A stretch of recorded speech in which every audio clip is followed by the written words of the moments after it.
In the Middle Ages, there was a significant disparity in wealth and status within the knightly class. In name, everyone from kings to heavy cavalrymen could be called knights. However, in reality, this title encompassed vastly different living conditions. Some knights possessed sturdy armor, elite personal guards, and even their own territories and castles. Meanwhile, other knights might only wear tattered clothes, be forced to accept assignments from others, and even endure the hardships of living exposed to the elements. For warriors of humble origins, it was only through relentless effort and adventure that they could attain wealth and honor.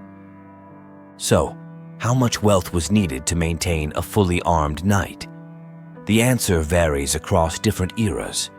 According to the laws of Tinewolf, at least about 300 to 450 acres of land were required to support the expenses of a heavy cavalryman. As medieval wars became more frequent, knights' lands increased with their military achievements.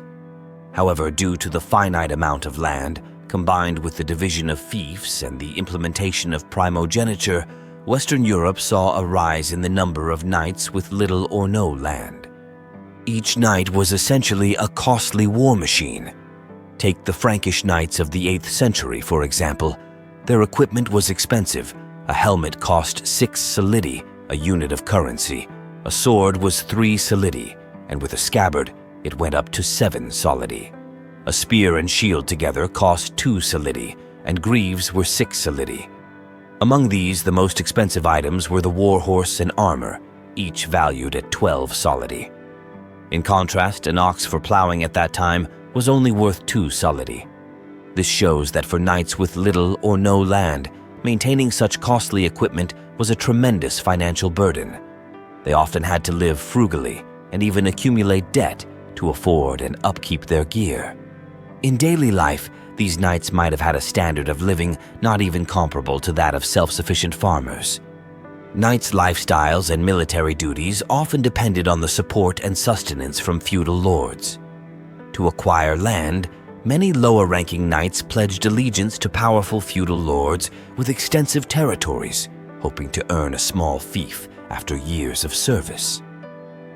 Knights from modest families typically started their training in the household of a great lord from a young age, learning combat skills.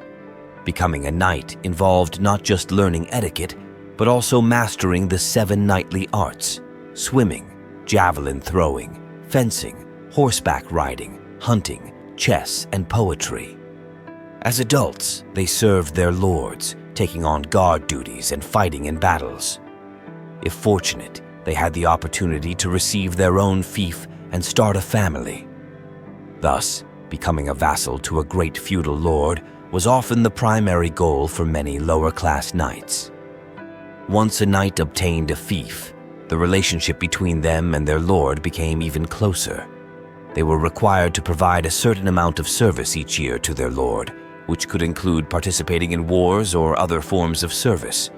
In return, the lord had the duty to protect their land and property.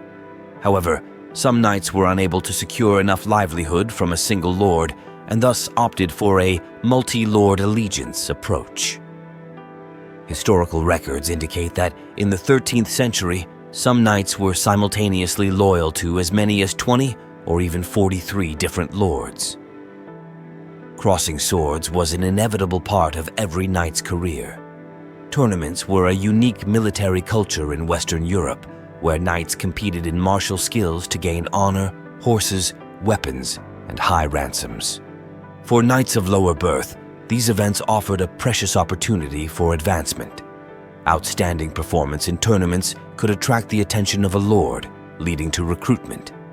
However, the risks at tournaments were also significant. Defeated knights could lose not only money and equipment, but also their horses and even their lives.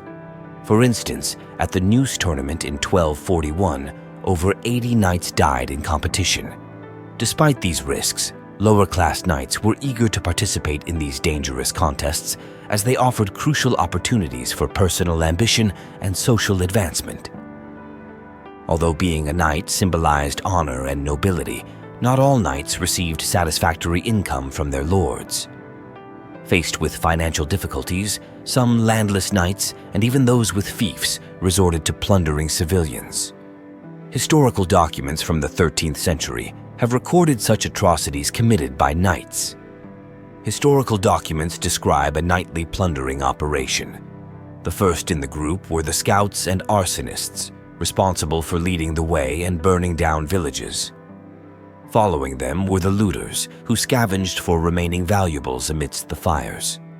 These arsonists would set entire villages ablaze, and the looters would then rush into the homes of peasants to seize property. Those villagers who failed to escape in time were either consumed by the flames or captured to be used as hostages for ransom.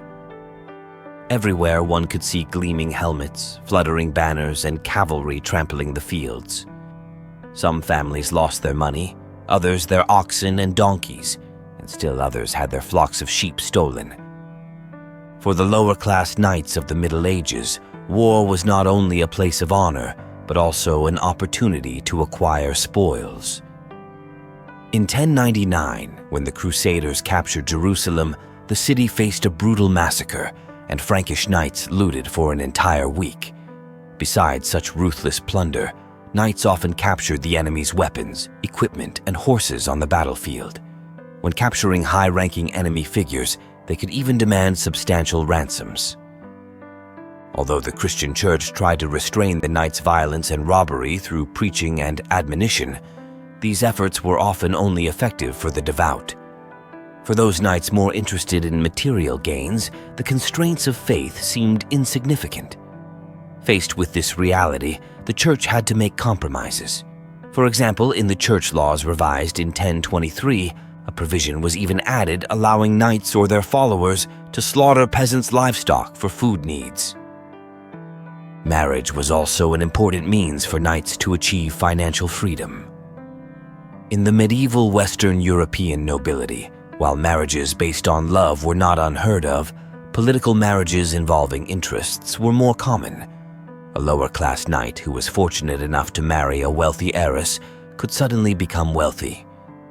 For instance, the medieval lower-class knight Robert Guiscard dramatically improved his status by marrying Sicilgaita, a Lombard princess, subsequently acquiring the Duchy of Salerno in Lombardy. In feudal society, land inheritance was typically a male privilege. However, since Christianity prohibited concubinage, illegitimate children often couldn't gain social recognition or inheritance rights. Therefore, in cases of male scarcity, women had the opportunity to hold and inherit land. Some women became heiresses, and widows generally had the right to inherit a third of their deceased husband's land. Due to frequent wars, widows were not uncommon, providing a shortcut for lower-class knights to elevate their social status through marriage. Thus, widows became a sought-after marital choice for many knights. However, despite this, most knights still lived below the poverty line. In pursuit of wealth and glory, they often took risks, leading to a lower average lifespan compared to the general population. While we might feel a sense of melancholy for those brave knights who died young, their life choices also reflect a profound life philosophy. If you wish for longevity, you may need to live a simple life. But if you seek glory and honor, your life may be shorter. Thank you for joining us. If you enjoyed this historical exploration, please don't forget to subscribe to our channel, leave your comments, and turn on notifications to not miss our latest videos. Thank you again for watching, and we'll see you in the next video.